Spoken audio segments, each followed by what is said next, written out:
Joining us on our MKO Facebook page.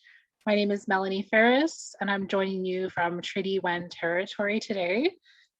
I'm going to be the moderator for our engagement session for people living in Leaf Rapids in northern Manitoba.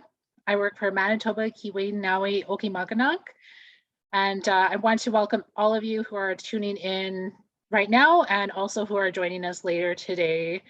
We're going to share some information about healthcare in Leaf Rapids. And I want to let you know that we have several speakers with us today. We have Dr. Barry Lavallee from Kiiwetinoong Innu Mino Yawin. I'm sorry for my Cree, I'm still working on it. And we also have Jason Kleinchar. He's the Executive Director of the Churchill Health Center. So thank you to both of our speakers for joining us. And I'm just going to provide a little bit of context about why we are here. And the reason we are here is because we have heard very clearly from residents of Leaf Rapids that they have a variety of ongoing concerns about healthcare and other related issues in their northern town. MKO and Kim are working to respond to these concerns. We want to work with the province on transforming healthcare system in northern Manitoba. We are going to share information today, but we are also using this as a forum to seek direction and feedback from the people who are living in Leaf Rapids. I have received some information from Leaf Rapids citizens I will share with you at some point today. I want to let you know that our Grand Chief Garrison Sethi is unable to be with us today. However, he sends his greetings to all MKO citizens, and he wants the people of Leaf Rapids to know that his thoughts are with you. He also thanks everybody who is helping to assist with the situation in Leaf Rapids. So now I'm going to invite our speakers to share with us. And after all the speakers have shared their statements, we will have time for a conversation with any questions that come up. As we proceed, I encourage Leaf Rapids residents who are tuning into the Facebook Live broadcast to share any of your questions in the comments. And if any media are tuning in, you can also feel free to email or text your questions to me. So Barry and Jason, thank you for making the time to share with us today. And thank you to the citizens of Leaf Rapids who have also shared with us. And now I'm going to ask Dr. Barry Lavallee to take it away from here. Thank you, Melanie, and thank you, both you and Jaden, for setting this up. My name is Barry Lavallee. I'm a physician by training. I am the CEO for Kiiwetinoong Innu Mino Yawin. I'm Métis from St. Laurent, Manitoba. Barry Lavallee, Dijnikaz, St. Laurent Dunji, Makwandu Dam. I come from, my ancestry comes from Lake Manitoba as well as Duck Bay and Pine Creek First Nation. And I've been doing medicine, particularly for our communities, for about 30 years now. I was like about 10 years old and I knew I wanted to do medicine to work with our people. So it's been almost 51 years that dream has been realized. I am a Bear Clan member from Lake Manitoba, and the Bear Clan for my community is about medicine. So I come from a history of midwives as well as healers. And so I'm the first Western trained healthcare person for my lineage, and I'm very proud to work with you. We haven't forgotten you. I know it's been a while since we have spoken with you, but we've been doing a lot of work on this side. So I'd like to spend some time going over what we've progressed to at this point in time, and including the development of a relationship with Churchill Health Center. And Jason Kleinchar is here today. He will also address more kind of formative or some concerns about how it is that we support communities in the evolvement towards a healthcare system that will reflect your needs living in Leaf Rapids. So we're not at the point of opening up a clinic. We will get there, or whatever the system will look like after we consult with you on that matter. And our team that's forming over here will include representation from Leaf Rapids. We've just got to get our heads around this pandemic still a little bit, as well as transportation to and from Leaf Rapids to Thompson, where the meetings will occur, the engagement meetings will occur for some of the leadership that is evolving in Leaf Rapids and that currently exist.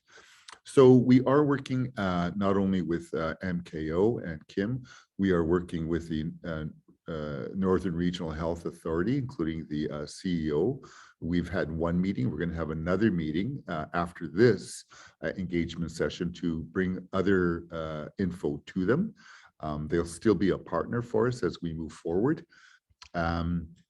We have looked at the provincial government has brought forward a proposal for Northern Manitoba that involves about $115 million for looking at how we can change systems in the north. And that's really about you. You have to know that, okay? We haven't actually looked at that particular budget because we're still doing the community engagements and not getting the horse before the cart. And that's why Jason is here today. I will be working with First Nations Health Social Secretariat of Manitoba, which is a provincial First Nations organization. They do research, they examine policies, as well as they do really kind of grounded stuff like around doulas or Indigenous birth helpers, and how does those kinds of systems and support for families who want to have a baby, how does that improve health outcomes for your children as well as a family. So we are going to be working with them to put together a team, including a project manager that will be hired out of my office for 6 to 12 months to work with you. It'll be your corner in this larger system so that your voice is always heard and we can keep that on the ground. So that's going to be done fairly soon. We are also, just to give you info about what Kim is doing, we are moving in, we've received monies from the federal government to address harm reduction. So I'm sure a number of you have heard of this concept of harm reduction versus abstinence. So I'm 61 this year. I grew up as a medical student believing that the only way a person can kind of heal from the use of drugs or alcohol is to abstain completely from that. And that's all my years as a doctor. That's kind of how I did that. Through the pandemic, I learned a lot as a lead for Kim, and we now have a successful, and I am reiterating it, successful managed alcohol program in Shamattawa. And so harm reduction for First Nations people through the pandemic, but also as a result of the intergenerational violence that's occurred with our grandparents and our parents, it comes into our bodies, and it makes it a bit more challenging for us to actually deal with traumas. And so when we look around our communities and we look at Thompson and Winnipeg here, where I work mostly, we see a lot of our relatives who are at a kind of very ill, and they're needing substances to deal with the trauma that they feel in their hearts and they feel in their minds.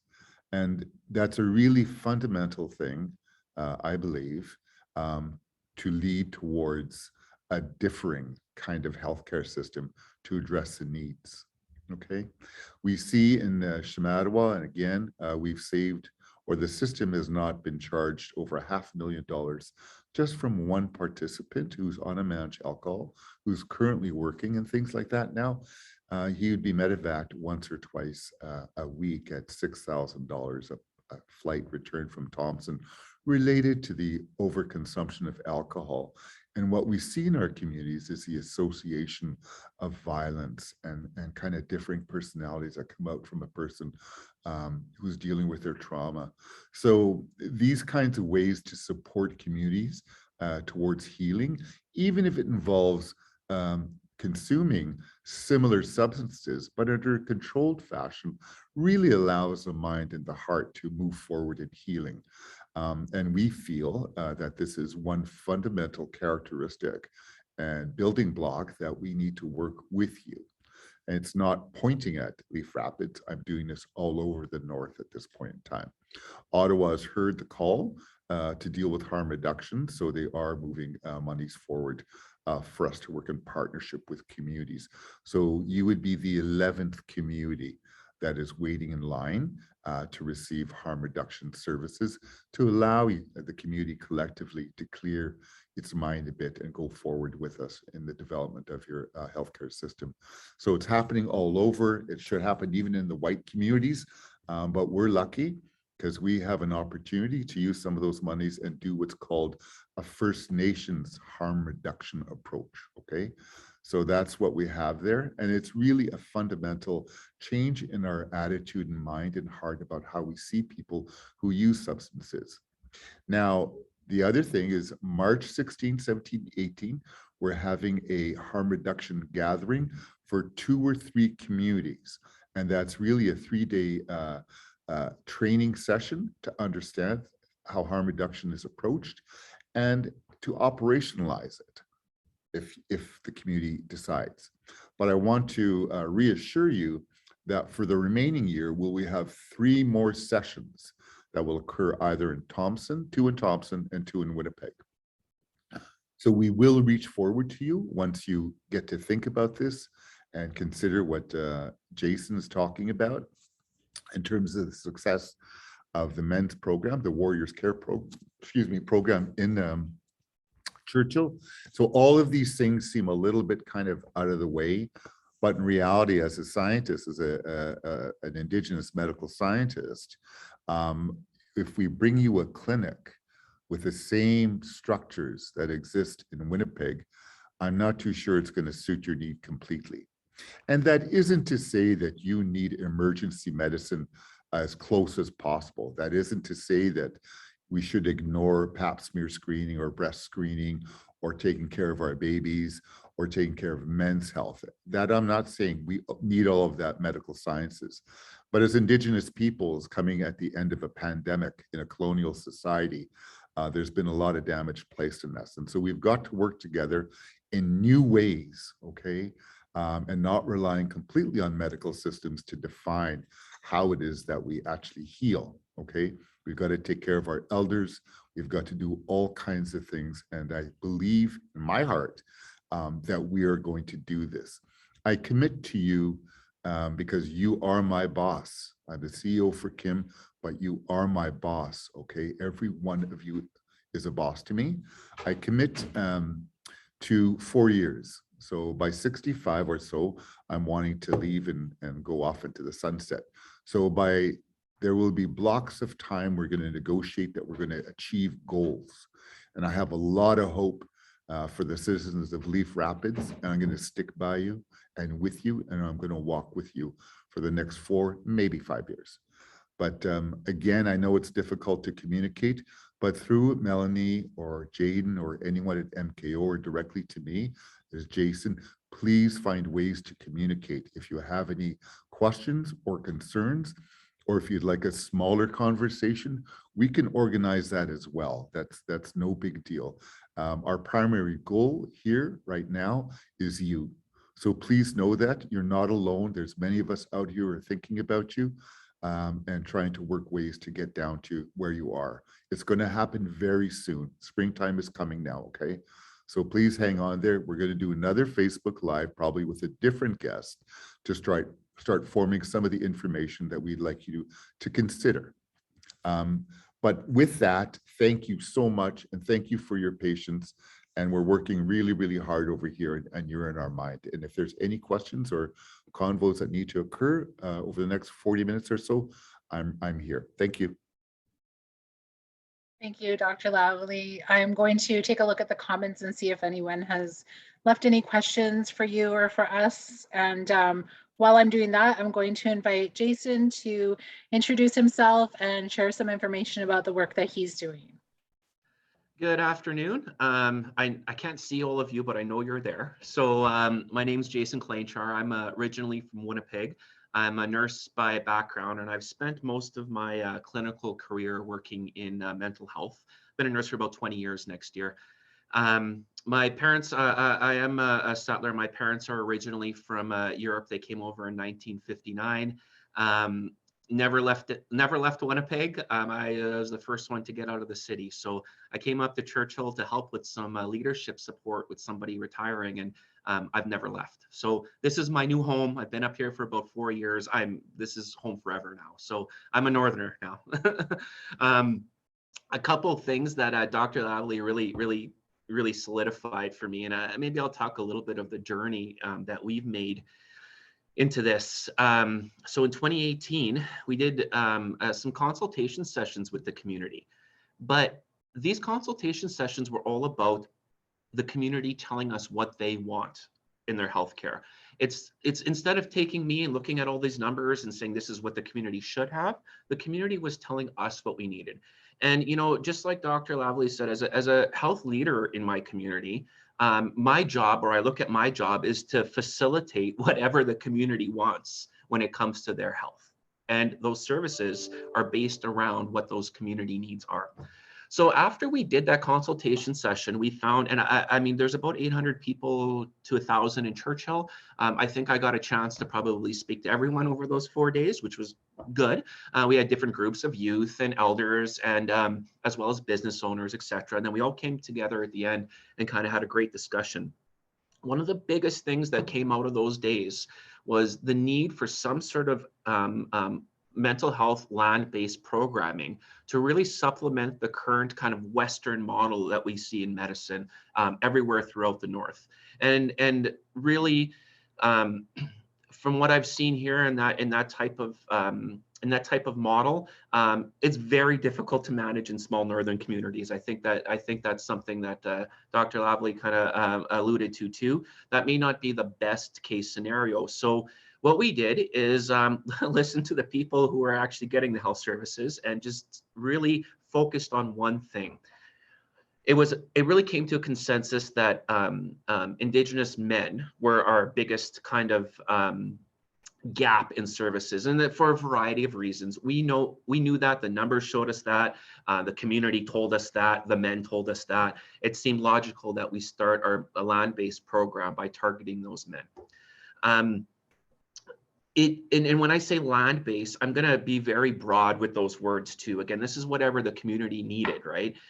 So we started with a moose hunt, and in December, so moose caribou. It's been moose the last few years.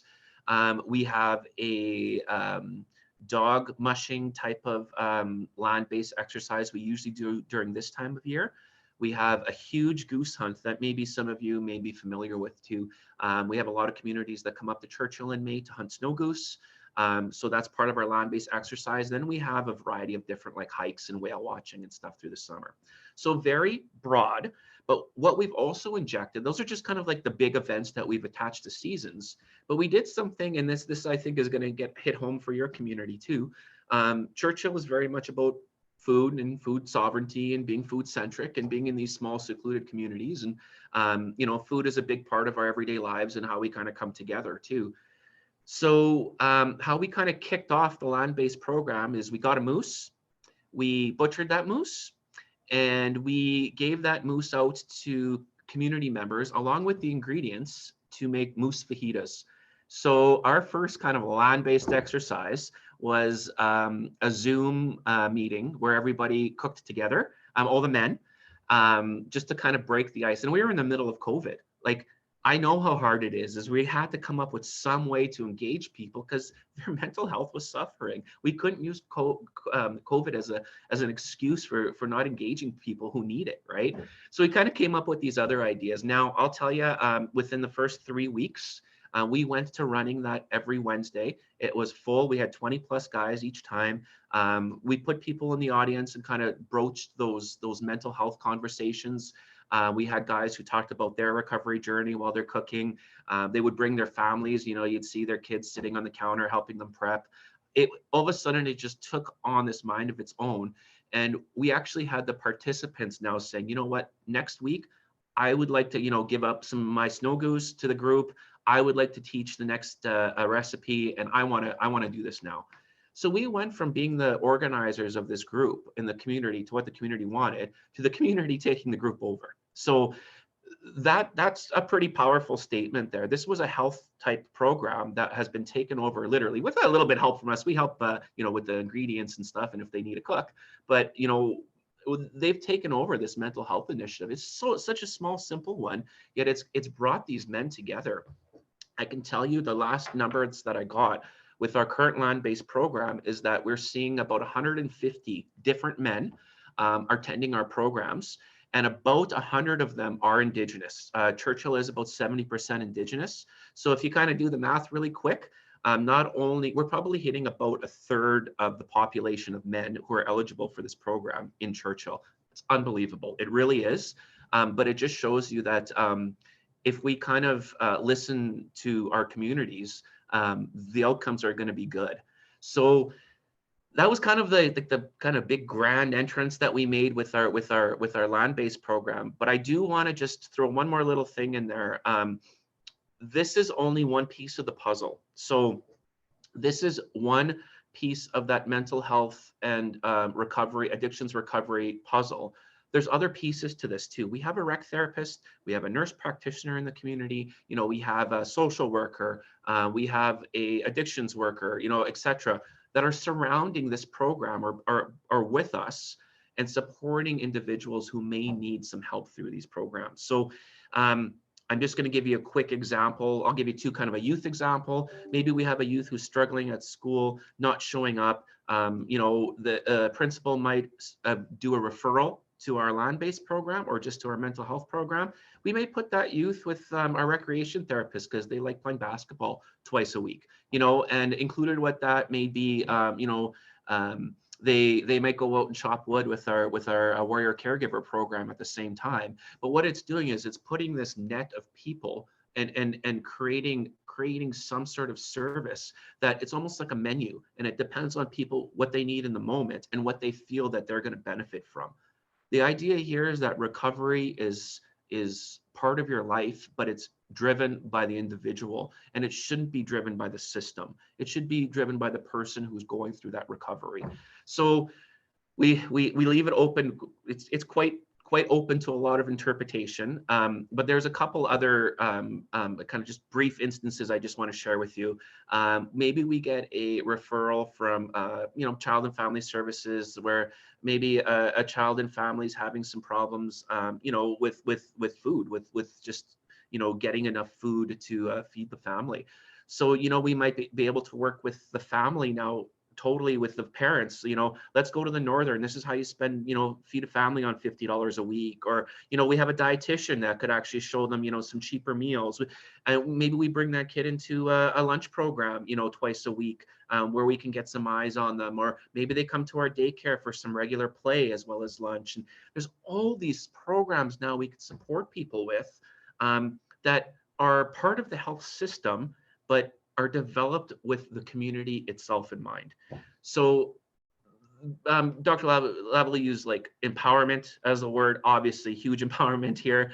And I would say the resilience that I've seen from our community, you know, even the programs like, okay, well, we could just kind of improve this a little bit, and it just happens. Like everybody is on board because this is for everybody. Everybody's a part of this. We're all helping each other. So we've created that resiliency in our community over the last 4 years, to the point where not only do we have individuals that are proficient or good at these jobs now, but we also have succession, where we have individuals who are, you know, participated in the program who would actually now be willing or ready to work within the program as a peer supporter who went through this. So I'll leave it like, I could talk for an hour about this, you guys. I'll leave it at like that for now, and you know, just to see if there's any questions or anything out there, Melanie, I could answer whatever anyone has. Thank you, Jason. I really like that model of like training the trainer and empowering people to take on those leadership roles. So that's really good to hear. We didn't receive any questions that I saw. I did see one comment there from our friend Liz that you know, there's not a lot of mental health supports or addiction supports in the North. So that is a concern for a lot of people. And I think probably people across the province would say that's a concern. I do want to share a little bit while we are between speakers. I just want to share a little bit of feedback with both of you and with people who are tuning in online. So Liz Cherry did send us 2 notes that she would like to have us consider or to be aware of. So I'm going to read them out to you, and then maybe you can respond to them if you like. So I'll just bring them up here. So she said that there is an immediate need for airport access. And she says the following. She says, it is becoming quite dangerous for the people in our community to even live here, especially the elders. I was contacted by an elder in my community after I shared the post for the second engagement session. She asked me to speak on her behalf about her recent experience being unable to be airlifted out of our community last week when she had a heart attack. She said she was medevaced to Lynn Lake by ambulance at 2:30 p.m. and did not arrive in Winnipeg until midnight later the same day. The lack of maintenance on our local runway is unacceptable and quite honestly is creating life or death situations for the community members of Leaf Rapids. She is very lucky to still be alive. And the elder in question is still in the hospital. And the second point that Liz wanted to raise with us was that she actually was sharing some photos of the quality of the water in Lynn Lake today. Some of you may have seen some media coverage on this. Lynn Lake is a community that is also under a boil water advisory, similar to Leaf Rapids. And Liz says, I know this is not our community, but there are many times our water looks much like what you see in the photos. She also told me, she's talking about a friend of hers. She also told me that the Northern's water machine was out of commission that day. This is an issue our co-op has as well. These water machines were not meant to support an entire community as the main water source. We pay way too much for water we cannot drink, and when it looks like this, we cannot bathe or wash clothes. So those are the 2 points that I wanted to share. And I also wanted to just share when I'll end my comments on a happy note, which is that MKO had organized the delivery of food hampers to all households in Leaf Rapids. We also organized for the delivery of surgical masks so that residents had access to clean masks and their own masks because those were hard to get. And I did receive comments from a few people. Thank you for the feedback. They were very thankful to receive the food hampers, and they felt that, we sort of had gone over and above what they had expected, since they didn't expect anything, I believe. So Barry, I'm gonna ask if you want to respond to any of this information. Yeah, thank you, Melanie. One of the things you're talking about a very, very important point. If you wouldn't mind, if I could get the name of the patient who's in Winnipeg, I'm going to put one of our physicians to investigate the process of what happened and why it happened that particular way.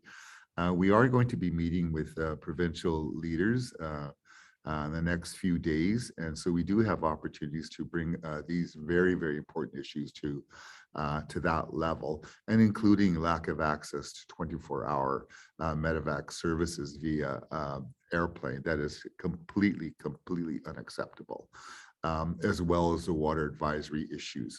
Thank you so much for raising that. We're putting it into this this work that we're going to do. We'll examine the case, please. And if there's any other cases that you feel move in an untoward effect, or an effect where you can't get the same kind of services, or there was a lack of services, please do your best to reach forward. And if there's a patient name, we need to start collecting this kind of information.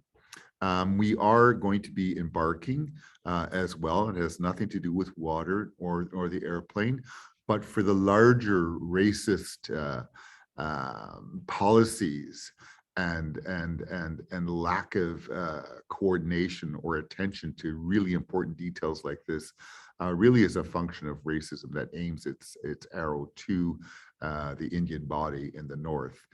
That's part of the work that I do in bringing forth arguments about why the colonial government needs to give us resources to make equal Lynn Lake opportunity citizens down compared to Winnipeg or wherever.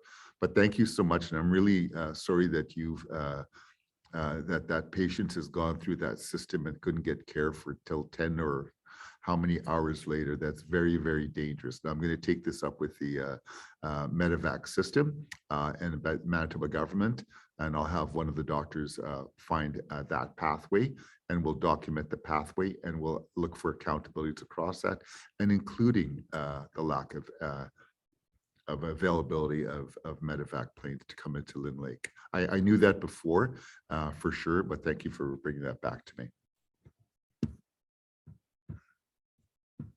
Okay, I did receive 2 more comments. I'm going to read out to both of you. Sorry, Melanie, could I just make a comment on that first elder Oh, question yes, there? for sure you can. So, that's an excellent point. So when I first came to Churchill here, we had that same issue where elders who needed more help needed to come into a personal care home, but there was no room. So these elders had to leave their community and go down to, Deer Lodge or whatever in Winnipeg, totally away from their families and everything. I'm like, well, this is where we got to start, right? And we, again, through these consultation sessions, elders were another big piece of this puzzle, obviously. So we needed a stopgap instantly. Building a personal care home was obviously what we needed to do or renovate, but we had to do something quick. And what we did is we created a home care program where we can keep elders now as a stopgap in their homes as long as possible. That's where people want to stay too. But we were able to manage them with this home care model much longer in their homes in a northern community than we would have without it, obviously. So when it came time to start shuffling people through our personal care home, we were able to kind of manage it based on need. And now, knock on wood, we've been pretty solid that when people need the care, nobody has left this community that wanted to leave the community. Like, you know what I mean? It's never been an issue since then. So I would say that was very successful. Depending on how many elders you have out in the community that you need, it was a very successful model for us. So, okay. Awesome, thank you. Okay, so I'm going to read those 2 comments and then we can continue to chat or respond to the comments. And the first one comes from Mayor Colleen Smook of Thompson. And she says, so glad to hear this update. Anything I can do to help, please reach out. As a Northern leader with 50% plus Indigenous population from many communities, I have a responsibility to listen and serve as best I can.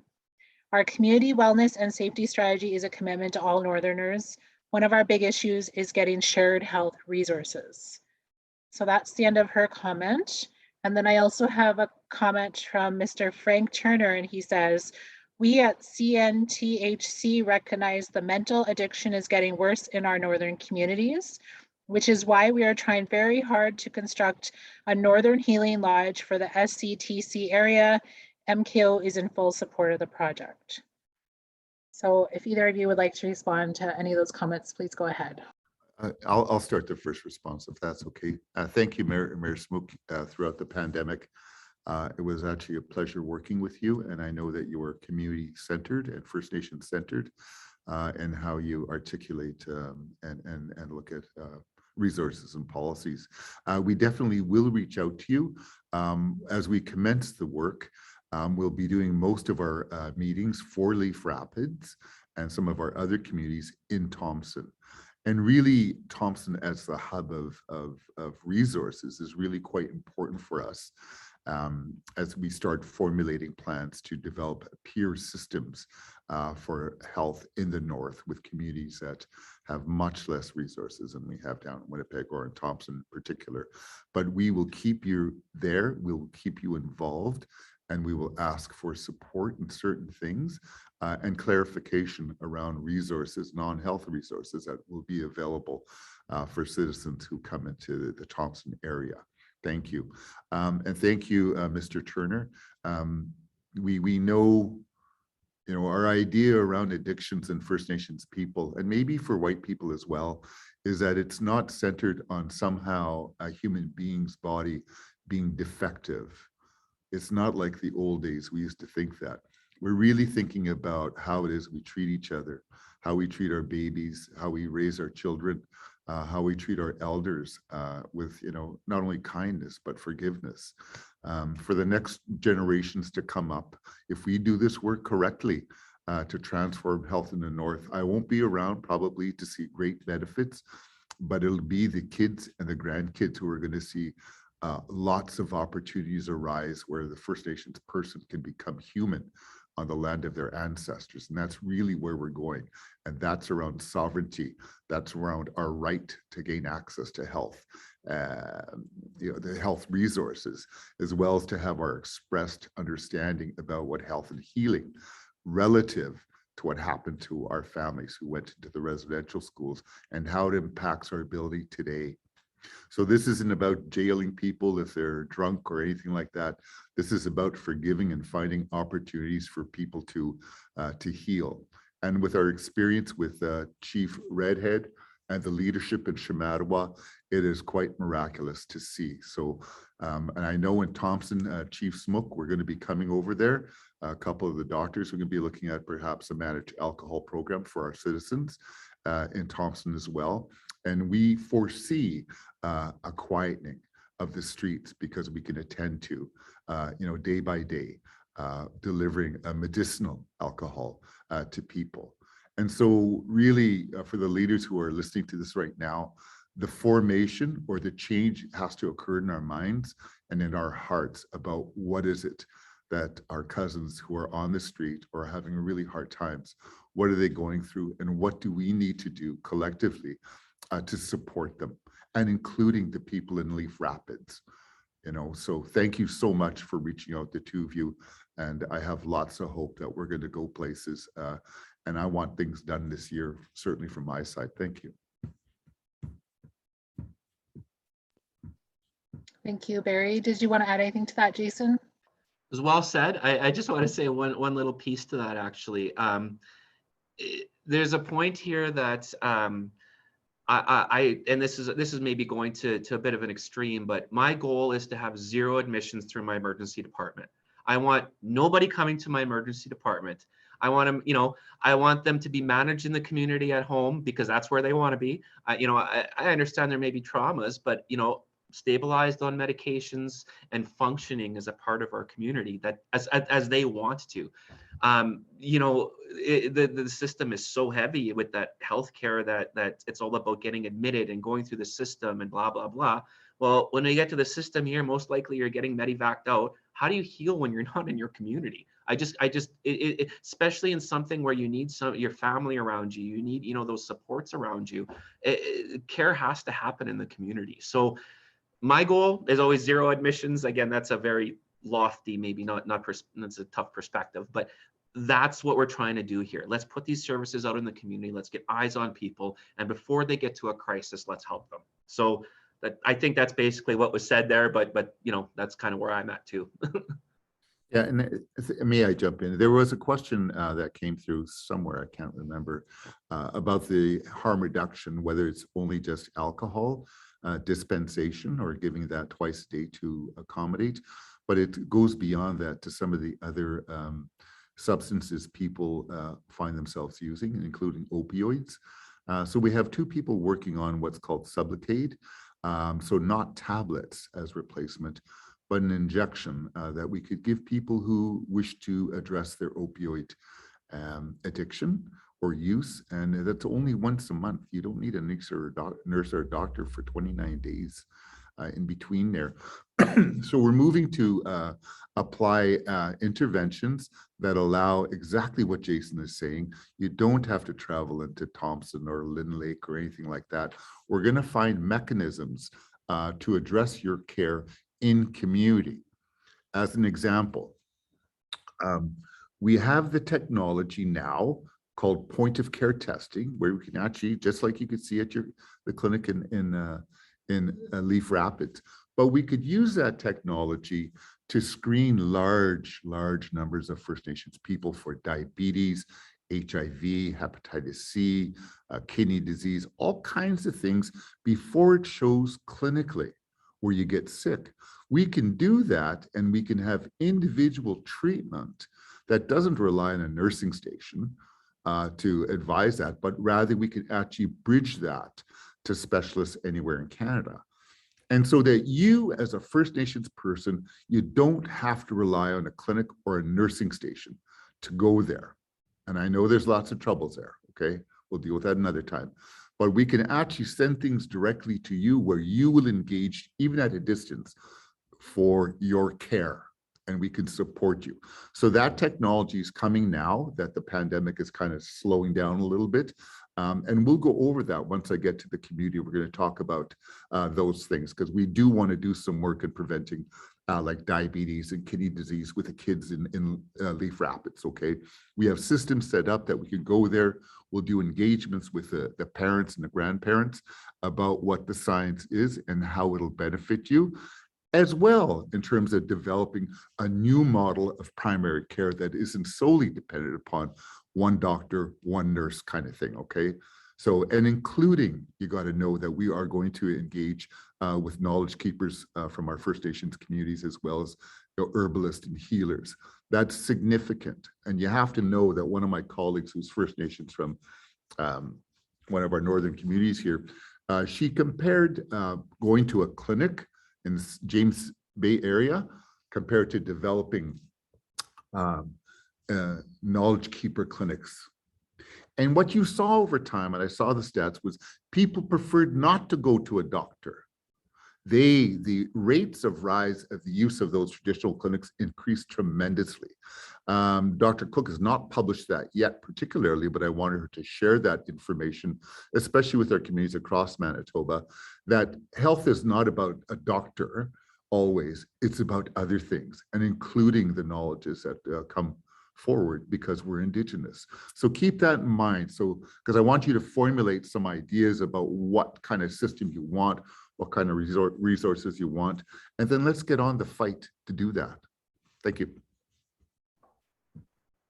I just chime in there, Melanie? Yeah, go for it. So I keep forgetting to mention this though. Our land-based warrior caregiver program is not actually in the hospital. So it's not housed in the hospital.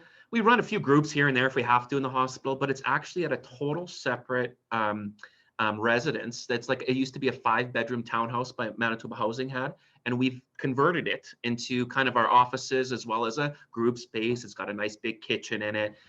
That's where people actually go. That's where we run all of our AA meetings. That's where we, practice our drumming. That's the space. Nobody likes going to a hospital. Let's be honest, right? Nobody has any good thoughts about walking in the hospital door. So let's just kind of change that. Let's look at a totally different perspective.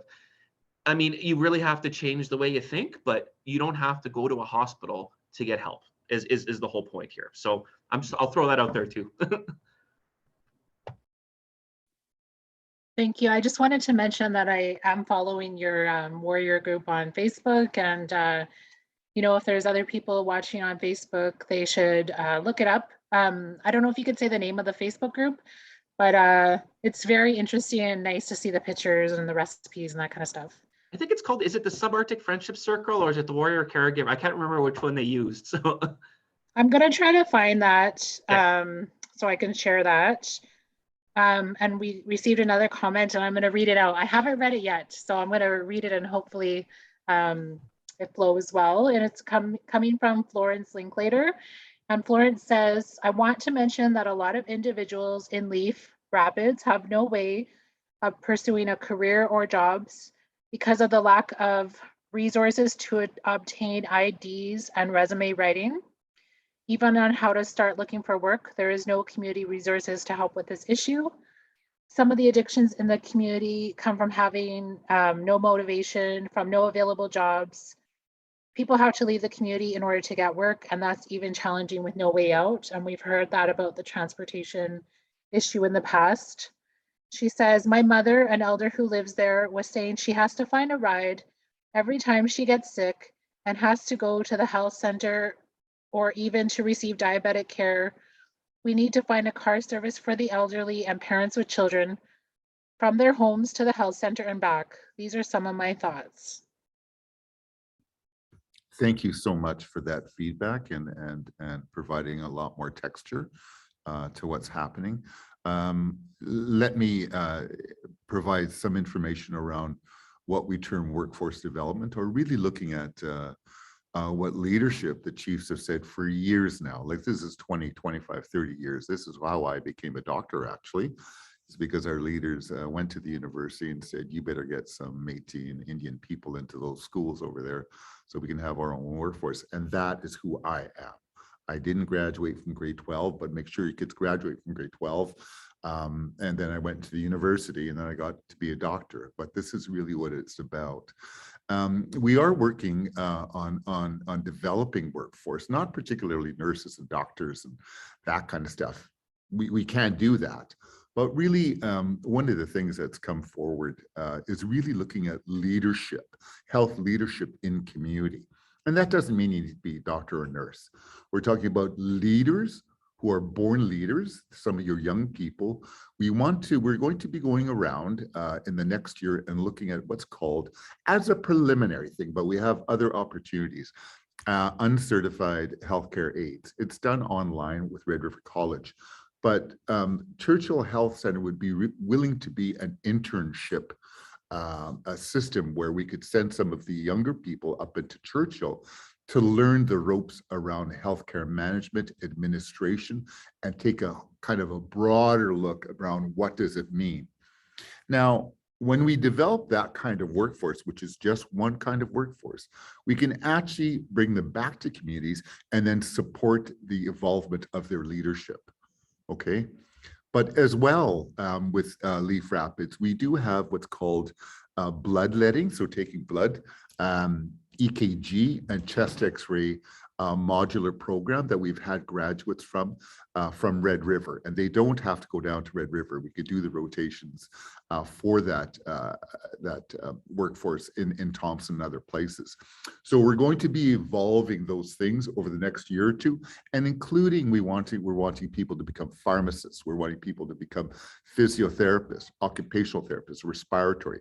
But as a preliminary way for us to stretch those resources into some of our isolated communities, we can actually train some of your people who could be the recipients to convey information to patients while living in Leaf Rapids. Now, that's not perfect, but at least it allows us to get people different jobs associated with different systems and start growing our own leadership. And that's really fundamental for us to do that. And the idea, thank you so much, of having some kind of vehicle or some kind of process within Leaf Rapids that allows us to go collect the elders or moms with babies and things of that nature back and forth. Certainly, we're putting that on the list. Thank you so much.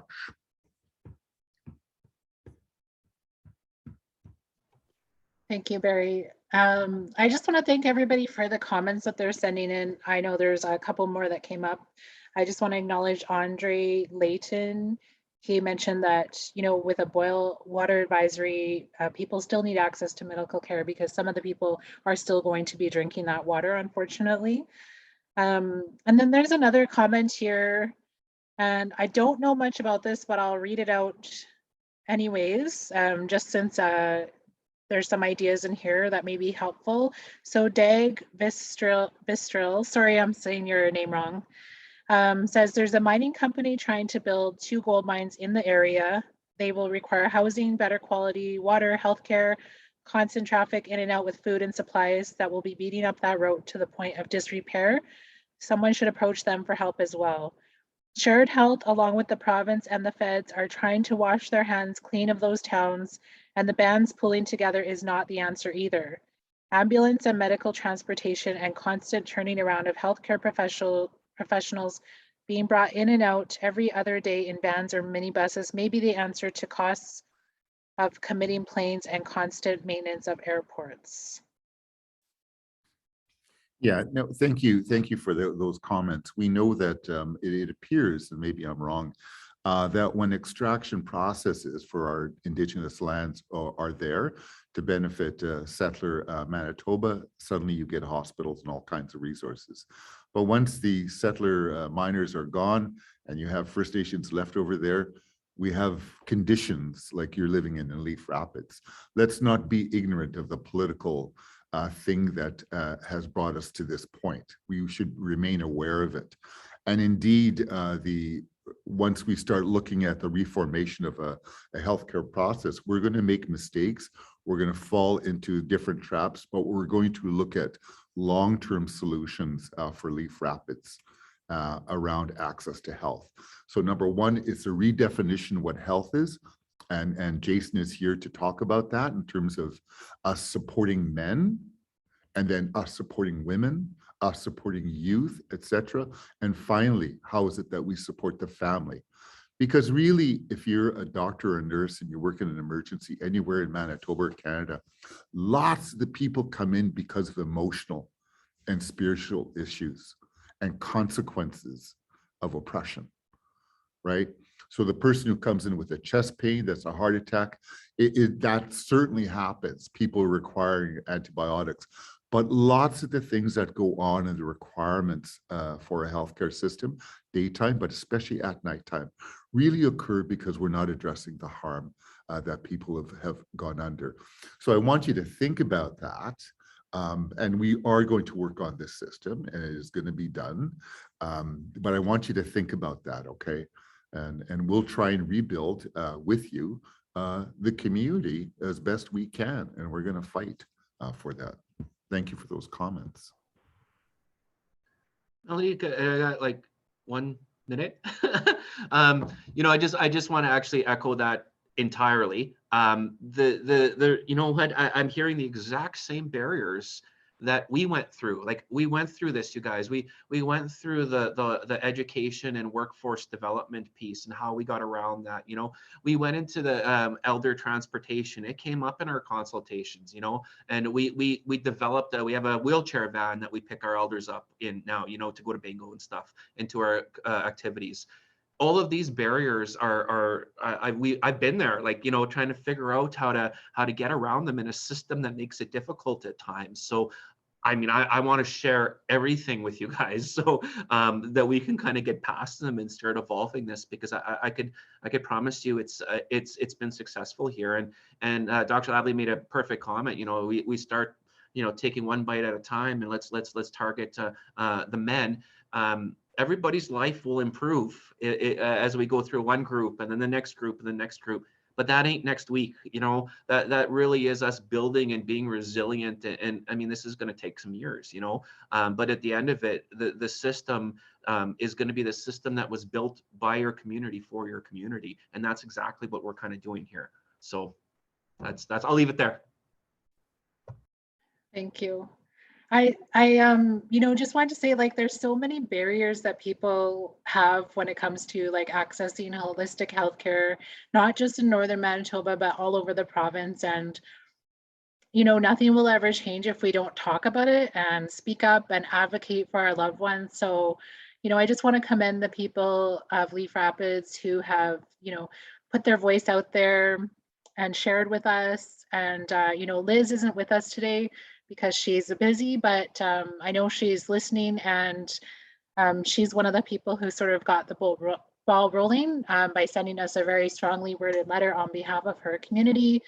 So I just want to encourage the people of Leaf Rapids to keep talking and keep sharing, and we'll try to keep the communication flowing. So if you listen to this and you do have feedback you want to share, you can leave us a comment on the post, or you can send us an email to info, that's INFO, at mkonorth.com. And we'll make sure that Dr. Lavallee and anyone else who needs to see that info will receive it. So again, that's info at mkonorth.com.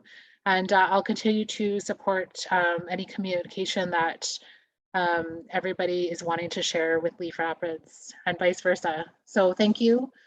Dr. Lavallee, I'll ask if you would like to say some closing comments. Sure. Thank you so much for listening. And again, I can't imagine how difficult it is to be in your community. I can't imagine.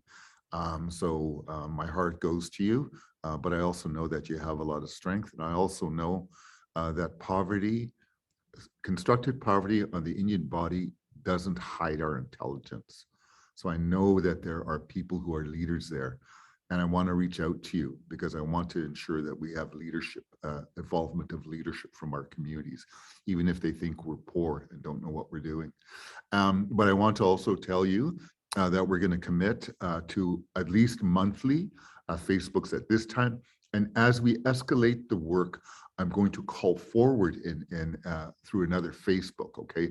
Once I get the team together to work with the teams that we're going to work with you, then it might be every 2 weeks or every week once we start going forward. And once the snow melts a little bit and we have working on getting into your community, those will be feast times that we're going to have. So we'll need to find a place to sleep and all that kind of stuff, gather with the elders, the youth, the mom, and start doing some of those grounded talks. But we're pulling the team together now. And I will see you in a month. If anything occurs that's going to influence the trajectory of what Leaf Rapids is wanting, I will call forward through this venue earlier than that.